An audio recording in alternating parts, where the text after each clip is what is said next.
ಪಶ್ಚಿಮ ಬಂಗಾಳದಲ್ಲೊಬ್ಬ ಯೋಗಿ ಪ್ರತ್ಯಕ್ಷ. ದೀದಿ ವಿರುದ್ಧ ನಿರಂತರ ಗುಡುಗು. ಬಿಜೆಪಿಯಿಂದ ಕಣಕ್ಕಿಳಿದ ಉತ್ಪಲ್ ಮಹಾರಾಜ್. आपने देखा होगा जब भी पर्व और त्योहार आते थे उत्पात शुरू हो जाती थी. अब उत्पातियों और उपद्रवियों को पता लगेगा कि 7 पीढ़ियां याद आएंगी. कभी कभी बुरी आदतें जाती नहीं लोगों की, तो उसके लिए उनकी डेंटिंग पेंटिंग करवानी पड़ती है कायदे से. वो मौलाना भूल गया कि शासन किसका है. वो ये मानता था धमकी देंगे और हम जबरदस्ती जाम कर देंगे. हमने कहा जाम नहीं होगा, कर्फ्यू भी नहीं लगेगा, लेकिन कर्फ्यू का सबक तुम्हें ऐसा सिखा देंगे कि तुम्हारी आने वाली पीढ़ी दंगा करना भूल जाएगी. ಯೋಗಿ ಆದಿತ್ಯನಾಥ್ ತನ್ನ ಬೆಂಕಿಯುಂಡೆಯಂತಹ ಭಾಷಣದಿಂದಲೇ ಪ್ರಸಿದ್ಧಿಗೆ ಬಂದವರು. ಬಳಿಕ ರಾಜಕೀಯದಲ್ಲಿ ಮೇಲೇರಿ ಈಗ ಉತ್ತರ ಪ್ರದೇಶದ ಮುಖ್ಯಮಂತ್ರಿಯೂ ಆಗಿದ್ದಾರೆ. ಪ್ರಖರ ಹಿಂದುತ್ವವಾದಿ ನಾಯಕ. ಮೋದಿ ನಂತರ ಯೋಗಿ ಅನ್ನುವಷ್ಟರ ಮಟ್ಟಿಗೆ ಆಡಳಿತವನ್ನು ನಡೆಸ್ತಾ ಇದ್ದಾರೆ. ಪ್ರತಿ ರಾಜ್ಯದಲ್ಲೂ ಯೋಗಿಯಂತಹ ಸಿಎಂ ಬರಬೇಕು ಅಂತ ಹಿಂದುತ್ವವಾದಿಗಳು ಮಾತಾಡಿಕೊಳ್ಳುವುದನ್ನ ನಾವು ಕೇಳಿದ್ದೇವೆ. ಇದಕ್ಕೆ ಪೂರಕ ಅನ್ನೋ ಹಾಗೆ ಚುನಾವಣೆ ನಡೀತಿರೋ ಪಶ್ಚಿಮ ಬಂಗಾಳದಲ್ಲಿ ಒಬ್ಬ ಯೋಗಿ ಈಗ ಮುಖ್ಯ ಭೂಮಿಕೆಯಲ್ಲಿ ಕಾಣಿಸಿಕೊಂಡಿದ್ದಾರೆ. ಅವರೇ ಉತ್ಪಲ್ ಮಹಾರಾಜ್.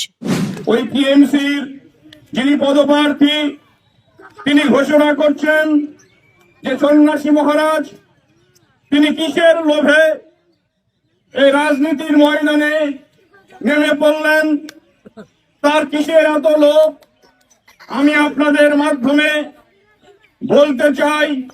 আমার লোভ রয়েছে, যারা চাকরি চুরি করে তাদেরকে রাজ্য থেকে তাড়ানোর লোভ আমার রয়েছে, যারা রেশন চুরি করে তাদেরকে রাজ্য থেকে তাড়ানোর লোভ আমার রয়েছে, যারা অন্যান্য মানুষের মেধা যারা 100 দিনের কাজ করে তাদের টাকা চুরি করে তাদেরকে তাড়ানোর আমার লোভ রয়েছে. ನೋಡಿದ್ರಲ್ಲ, ಇವರೇ ಉತ್ಪಲ್ ಮಹಾರಾಜ್ ಅಲಿಯಾಸ್ ಸ್ವಾಮಿ ಜ್ಯೋತಿರ್ಮಯಾನಂದ. ಬಂಗಾಳದ ಯೋಗಿ ಅಂತಲೇ ಈಗ ಖ್ಯಾತರು. ಅದಕ್ಕೆ ಪೂರಕವಾಗಿ ಈಗ ರಾಜಕೀಯಕ್ಕೂ ಧುಮುಕಿದ್ದಾರೆ. ಈ ಬಾರಿಯ ಚುನಾವಣೆಯಲ್ಲಿ ಬಿಜೆಪಿಯಿಂದ ಉತ್ಪಲ್ ಮಹಾರಾಜ್ ಅವರನ್ನ ತನ್ನ ಅಭ್ಯರ್ಥಿಯನ್ನಾಗಿ ಮಾಡಿದೆ. ಈ ಮೂಲಕ ಬಿಜೆಪಿ ತನ್ನ ಬಂಗಾಳದ ಯೋಗಿಯನ್ನು ಆಯ್ಕೆ ಮಾಡಿದೆ ಅಂತಲೇ ಈಗ ಚರ್ಚೆಯಾಗ್ತಾ ಇದೆ. ಯಾರು ಈ ಉತ್ಪಲ್ ಮಹಾರಾಜ್?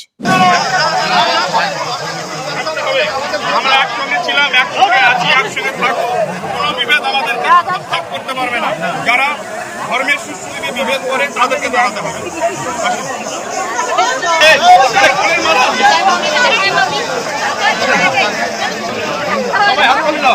ಉತ್ಪಲ್ ಮಹಾರಾಜ್ ಪಶ್ಚಿಮ ಬಂಗಾಳದ ಉತ್ತರ ದಿನಾಜ್ಪುರ ಜಿಲ್ಲೆಯ ಕಾಲಿಯಾಗಂಜ್ ವಿಧಾನಸಭಾ ಕ್ಷೇತ್ರದಿಂದ ಬಿಜೆಪಿ ಅಭ್ಯರ್ಥಿಯಾಗಿ ಸ್ಪರ್ಧಿಸ್ತಾ ಇದ್ದಾರೆ. ಇವರು ದಶಕಗಳಿಂದ ಆಧ್ಯಾತ್ಮಿಕ ಜೀವನ ನಡೆಸುತ್ತಿದ್ದಾರೆ. ಭಾರತ ಸೇವಾಶ್ರಮ ಸಂಘದ ಸನ್ಯಾಸಿ.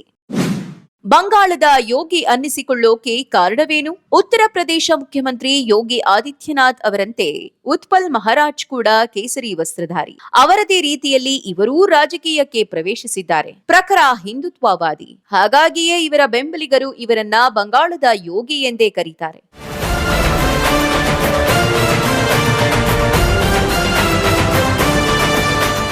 ಉತ್ಪಲ್ ಮಹಾರಾಜ್ ಸುಮಾರು 2000ನೇ ಇಸ್ವಿಯಲ್ಲಿ ಸನ್ಯಾಸತ್ವ ಸ್ವೀಕರಿಸಿದ್ರು. ಇತ್ತೀಚೆಗೆ ರಾಜಕೀಯ ಪ್ರವೇಶಕ್ಕಾಗಿ ಭಾರತ ಸೇವಾಶ್ರಮ ಸಂಘಕ್ಕೆ ರಾಜೀನಾಮೆ ನೀಡಿದ್ರು. ಆದಾಗ್ಯೂ ಸಂಸ್ಥೆಯು ಇವರನ್ನ ಉಚ್ಚಾಟಿಸಿರುವುದಾಗಿ ಘೋಷಿಸಿದೆ. ಅದೇನೇ ಇರಲಿ, ಬಂಗಾಳದಲ್ಲಿ ಹಿಂದುತ್ವದ ಉಳಿವಿಗಾಗಿ ಇವರು ನಿರಂತರ ಶ್ರಮ ವಹಿಸ್ತಾ ಇರುವುದು ಮಾತ್ರ ಬೆಂಬಲಿಗರಲ್ಲಿ ಹುರುಪು ಮೂಡಿಸಿದೆ.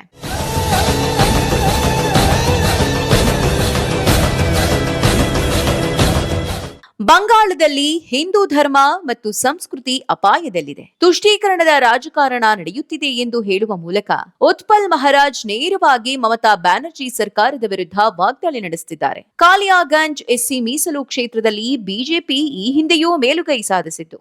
ಈಗ ಉತ್ಪಲ್ ಮಹಾರಾಜ್ ಅವರ ವರ್ಚಸ್ಸಿನಿಂದ ಆ ಸ್ಥಾನವನ್ನು ಉಳಿಸಿಕೊಳ್ಳಲು ಬಿಜೆಪಿ ತಂತ್ರ ರೂಪಿಸಿದೆ.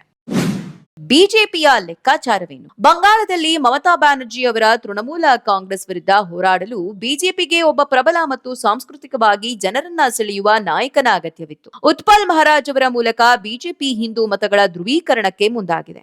ಯೋಗಿ ಆದಿತ್ಯನಾಥ್ ಮಾದರಿಯ ಆಡಳಿತದ ಭರವಸೆಯನ್ನ ಜನರಿಗೆ ನೀಡಲು ಪ್ರಯತ್ನಿಸ್ತಾ ಇದೆ. ಒಟ್ಟಾರೆಯಾಗಿ 2026ರ ಬಂಗಾಳ ಚುನಾವಣೆಯಲ್ಲಿ ಉತ್ಪಲ್ ಮಹಾರಾಜ್ ಅವರ ಸ್ಪರ್ಧೆ ಈಗ ಕೇವಲ ಒಂದು ಕ್ಷೇತ್ರದ ಹೋರಾಟವಾಗಿ ಉಳಿದಿಲ್ಲ. ಇಡೀ ರಾಜ್ಯದ ರಾಜಕೀಯ ಸಮೀಕರಣವನ್ನ ಬದಲಿಸುವ ಮುನ್ಸೂಚನೆ ನೀಡ್ತಾ ಇದೆ ಅನ್ನೋದಂತೂ ಸತ್ಯ.